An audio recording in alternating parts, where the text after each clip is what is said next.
Kumusta mga amigo? May bagong nang-aasar sa Los Angeles Lakers. At mukhang si Luka Doncic na ang napiling bagong target ni Dillon Brooks ngayong wala na si LeBron James sa LA. Sa interview niya sa Twitch streamer Neon, diretsahang konesyon ni Dillon Brooks ang bagong look Lakers. Ayon sa Phoenix Suns wing, magiging competitive lang daw ang Lakers kung mag-a-average si Luka ng 40 points kada laro. Sabi mismo ni Brooks, ang dali ng Lakers. Sinundan niya pa ito ng pahayag na parang kailangan talaga buhatin ni Luka ang buong team para may laban sila sa susunod na season. Matapang na banat iyon, lalo na't division rivals ang Suns at Lakers. Ibig sabihin, ilang beses silang magkakaharap sa 2026-27 NBA season. At siguradong hindi madaling makalimutan ni Luka ang sinabi ni Brooks kapag nagkatapat na sila sa loob ng court. Nagsimula na kasi ang post-LeBron era sa Los Angeles Lakers. Si Doncic na ngayon ang bagong mukha ng franchise, kaya malinaw ang naging direksyon ng Lakers ngayong off-season. Bumuo sila ng roster na mas angkop sa laro ni Luka. Isa sa pinakamalaking moves nila ang pagkuha kay Walker Kessler sa isang sign and trade kasama ang Utah Jazz. Na-retain din nila si Austin Reeves na isa sa kanilang pangunahing priorities. Sa papel, nakuha ng Lakers ang gusto nila, isang upgraded center at isang proven scorer na pwedeng makatulong kay Luka. Pero para kay Brooks, mukhang hindi sapat ang mga pagbabagong iyon. Sa tingin ko, may punto ang concern niya tungkol sa bigat ng responsibilidad ni Luka Doncic. Kapag si Luka ang pangunahing scorer at playmaker, halos bawat posisyon ay dadaan sa kanya. Posibleng maging problema iyon kung kulang ang consistent production ng supporting cast. Pero opinion lang ito. Mukhang sobra naman ang sinasabing kailangan niyang mag-average ng 40 points para maging competitive ang Lakers. May Austin Reeves sila at may bagong interior presence kay Kessler. Ang mas mahalagang tanong ay kung mabilis bang mabubuo ang chemistry ng roster, kung magiging maayos ba ang kanilang defense at rotation. Dito naging interesante ang sinabi ni Brooks. Kilala siyang mahilig manggulo at manghamon ng star players. Dati madalas si LeBron ang pinupunteriya niya sa loob at labas ng court.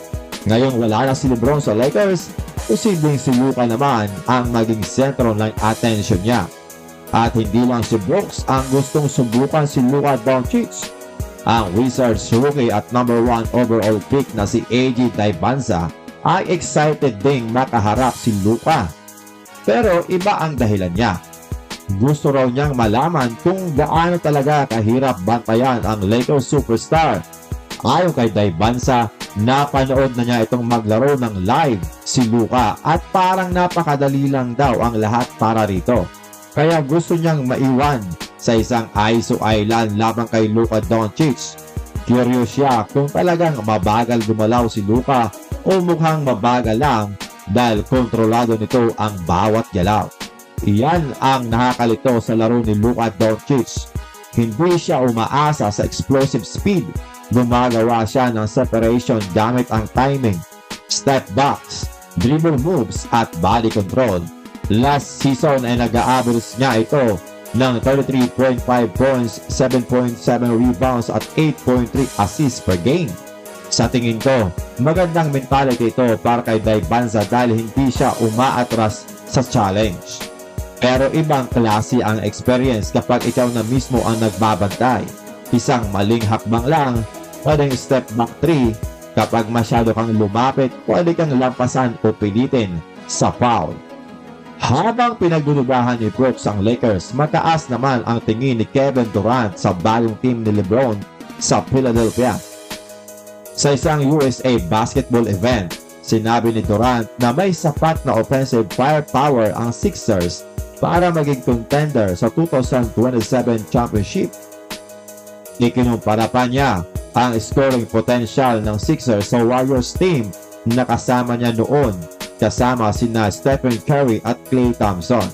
Ayon kay KD, tinawag na unfair ang Warriors nang pagsamahin sila na tatlong 20-point scorer. Pero sa Philadelphia 76ers, 4 na player ang kayang umiscore ng 25 points kada laro. Sina LeBron James, Jaylen Brown, Joel Embiid at Tyrese Maxey. Naniniwala si Durant na magiging masayang panoorin ang Sixers at magiging League Pass must-watch sila. Pero kahit napakalakas ng roster sa papel, hindi automatic championship na agad ang Sixers. Sa tingin ko, malaking challenge ang paghahati-hati ng bola, pagbuo ng chemistry at pagpapanatiling healthy at effective ng bawat star. Kapag nag-click ang kanilang system, posibleng maging isa sila sa pinakamahirap bantayan na team sa liga. Ay mga amigo, sang-ayon ba kayo kay Dillon Brooks na kailangan mag-average ni Luka ng 40 points para maging competitive ang Lakers? At kung maghaharap nga ang Lakers at Sixers sa isang malaking laro, kaninong roster ang mas pagkakatiwalaan ninyo? Ang team ni Luka o ang star-studded lineup ni LeBron James?